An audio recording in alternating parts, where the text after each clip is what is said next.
Hello दोस्तों, आपका स्वागत है हमारे चैनल में। तो आज बताएंगे हम आचार्य रामचंद्र शुक्ल का जीवन परिचय, ठीक, जो कक्षा 10 के लिए बहुत इंपॉर्टेंट है, जो 5 नंबर देकर जाएगा। ठीक, इसको याद कर लीजिएगा। ठीक है दोस्तों, तो हम इनका जीवन परिचय देखेंगे। तो हम पहले देखेंगे शॉर्ट में, उसके बाद फिर लॉन्ग में देखेंगे। ठीक है, कि पहले शॉर्ट में कैसे लिखेंगे और लॉन्ग में कैसे लिखेंगे, उस दोनों को तरफ से बताएंगे हम। तो इनका जन्म जन्म 1884 आगोना बस्ती जिले में हुआ था। बस्ती जिले में आगोना में हुआ था। ठीक, और मृत्यु कब हुआ था?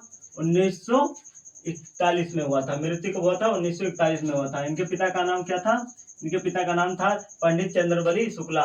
ठीक, पंडित चंद्रबली शुक्ला। अब इनके देख लेते हैं हम रचनाएं। जो प्रसिद्ध नाटककार थे, आलोचक थे,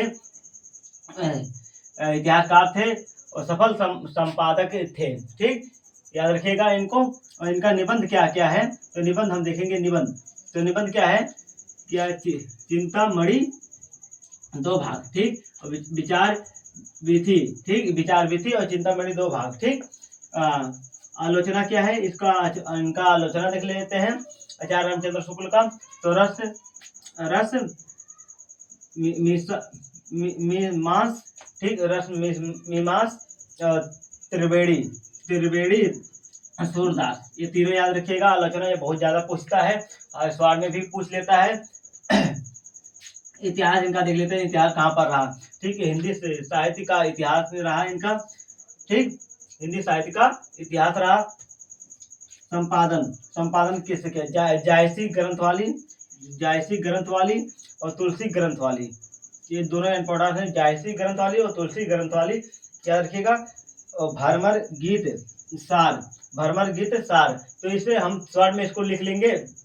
ठीक है दोस्तों, इसको शॉर्ट में लिख लेंगे जिससे एग्जामिनर देखकर लगे उसको कि मतलब अच्छा लड़का है पढ़ने में। और शॉर्ट में इसको लिखकर ऐसे बताएंगे। ठीक, जिससे तो इनकी रचना भी कोई भी रचना 2-4 लिख लीजिएगा इसी में से। ठीक, जिससे वो 2 नंबर आपको इधर से दे देगा और 3 नंबर इधर से दे देगा। तो हम देखेंगे इनका जीवन परिचय। ठीक, तो आचार्य रामचंद्र शुक्ल का जन्म 1884 में बस्ती जिले के आगोना नामक ग्राम में हुआ था।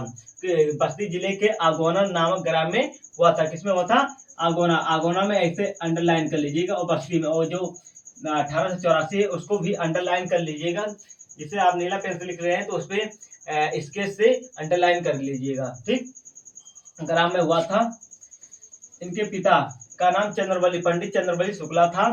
ठीक, जो मिर्जापुर में कानून गो थे। क्या थे? और उस पे भी टिक लगा दीजिएगा, अंडरलाइन कर दीजिएगा कि कानून गो थे। ठीक, इनकी माता धार्मिक थी। इनकी माता जो थी वो धार्मिक महिला थी। ठीक, जो भक्ति शक्ति में मतलब ज्यादा विश्वास करती थी इनकी माता। इनकी प्रारंभिक शिक्षा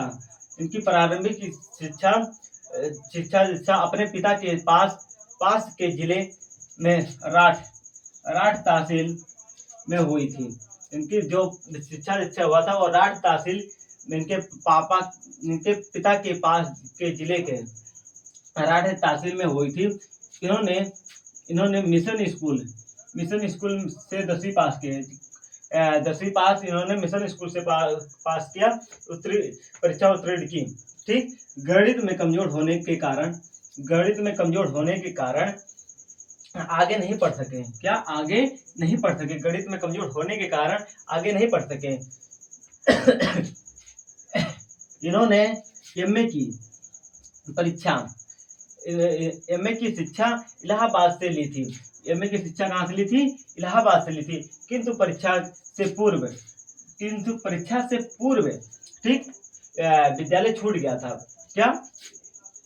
विद्यालय किंतु परीक्षा से पूर्व एमए के शिक्षा के लिए इलाहाबाद में एडमिशन लिया था या प्रयागराज में, किंतु परीक्षा एग्जाम होने से पहले पूर्व विद्यालय छूट गया था।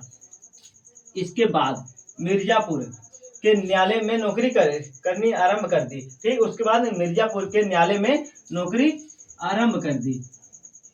ठीक, अतः मिर्जापुर के उसके बाद उनको अच्छा नहीं लगा न्यायालय में नौकरी करके, तो उन्होंने ये मिर्जापुर के में चित्रकला के अध्यापक हो गए। मतलब जिस स्कूल में ये पढ़े थे, 10वीं पास किए थे, उसी स्कूल में एक कला का अध्यापक हो गए।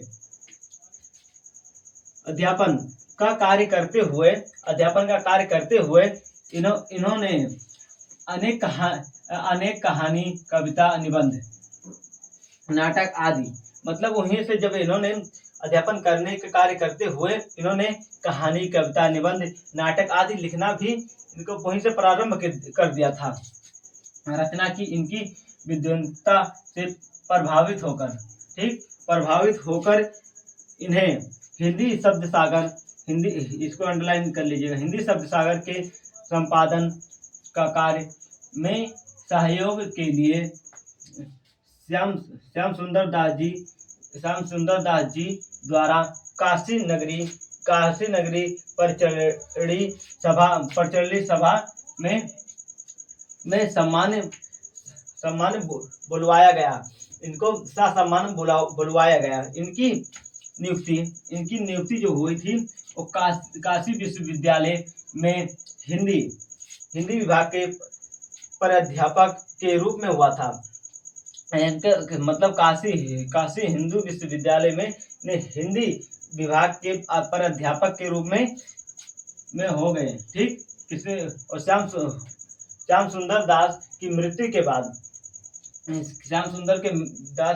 के बाद हिंदी विभाग के अध्यक्ष, हिंदी विभाग के जो श्याम सुंदर दास थे, उनके मृत्यु हो जाने के कारण या मृत्यु हो जाने के बाद जो हिंदी विभाग के अध्यक्ष भी हो गए। इनका मृत्यु सन 1941 ईस्वी में इनका मृत्यु हो गया था। ऐसे ही दोस्तों चैनल को हमारे सब्सक्राइब करिए। हम मिलते हैं अगले वीडियो में। जीवन परिचय को देखते रहिए। मिलते हैं अगले वीडियो में। जय हिंद दोस्तों।